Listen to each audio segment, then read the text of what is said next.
1935 में परम पूज्य बाबा साहब ने एवला की धरती से घोषणा की कि मैं हिंदू धर्म में पैदा हुआ, ये मेरे बस की बात नहीं थी, लेकिन मैं हिंदू धर्म में मरूंगा नहीं।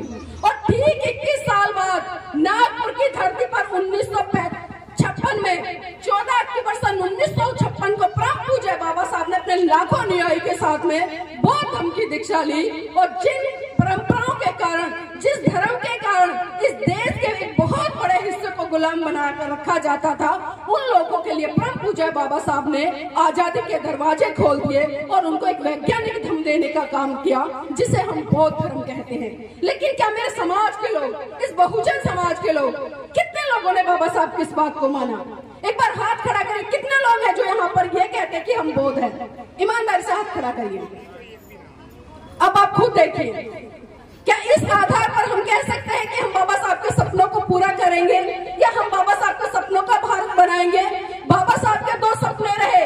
पहला सपना था कि पूरा भारत बौद्ध में हो, दूसरा सपना था कि बहुजन समाज का तबका इस देश की सत्ता पर राज करे। लेकिन विडंबना है और दुख होता है, आज भले हम 85-90% है संख्या के आधार पर इस देश में, ना तो आप इस भारत देश को बौद्ध में कर पाए और ना ही इस देश की सत्ता पर काबिज होकर पाए। तो बताइए, क्या हम जागरूक हैं? क्या हम पढ़े लिखे हैं? हम कैसे अनुयायी हैं? एक महान पुरुष ने इतना बड़ा काम कर दिया, उसके बाद में दूसरा महान पुरुष साहब मान्यवर काशीराम जी के रूप में आया, उन्होंने एक बहुत बड़ा कारवार हमें दे दिया।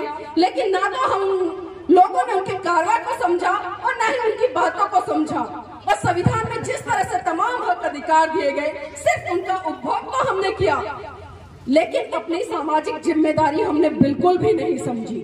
आज मुट्ठी भर लोग समाज में काम कर रहे हैं, लेकिन लगातार जिस तरह से सवाल होता है पढ़े लिखे सरकारी अधिकारियों पर, जो आरक्षण की वजह से अच्छी अच्छी नौकरियां तो ले लेते हैं, अपना घर बना लेते हैं, इसी गाड़ियों में चल लेते हैं, लेकिन जब समाज के प्रति बच्चे की एक भी जिम्मेदारी उनको उठानी पड़ती है तो उससे कहीं ना कहीं वो मुंह फेरते नजर आते हैं। तो क्या इससे हम कह सकते हैं कि हम सही रूप में बाबा साहब के अनुयायी हैं, या हम बाबा साहब को फॉलो कर रहे हैं? साथियों, मैं एक बात जरूर बताना चाहूंगी, और बात बताने का कारण कोई ये नहीं है कि मैं इसको किसी दिशा में मोड़ना चाह रही हूँ। अभी पिछले दिनों उत्तर प्रदेश गोरखपुर में एक बहुत बड़ा आंदोलन हुआ। समाज के तमाम लोगों ने अपने हक अधिकारों के लिए आवाज उठाई। मैं भी वहां पर गई और आपको जानकर आश्चर्य होगा, सिर्फ हमने सरकार से सवाल किए, इससे ज्यादा कुछ नहीं किए। एक पत्रकार होने के नाते मुझे वहां पर अरेस्ट किया गया और झूठा मुकदमा लगाकर 22 दिन लगातार सलाखों के पीछे गोरखपुर जेल में डालने का काम किया। और खाली मैं ही नहीं, मेरे जीवन साथी भी मेरे साथ में थे, और इनके अलावा हम 7 लोग और थे। 9 लोगों को लगातार 22 दिन गोरखपुर की जेल के पीछे डाला गया। और समाज के तमाम लोगों को ये बातें पता थी, जो जानते थे। लेकिन दुख मुझे ये हुआ कि किसी भी व्यक्ति ने इतनी जहमत नहीं उठाई कि समाज की बेटी अंदर है, और वो बेटी जो रात दिन समाज के लिए आवाज उठाती है, किसी भी व्यक्ति ने इतना तक पीड़ा या दर्द उसके प्रति व्यक्त नहीं किया। अरे समाज की बेटी अंदर है कि हम उनके हाल चाल ही ले लें, क्या है, किस मुकदमे में गई है, क्या है, क्या बातें हैं। क्योंकि मैंने कहा ना, आज हम बड़े स्वार्थी हो गए, सिर्फ हमने अपने लिए जीना शुरू कर दिया है। अगर यही अपनापन परम पूज्य बाबा साहब ने सोचा होता, या तमाम महान पुरुषों ने सोचा होता, तो आज हम इस खुले मंच पर इस तरह से वार्तालाप नहीं कर रहे होते।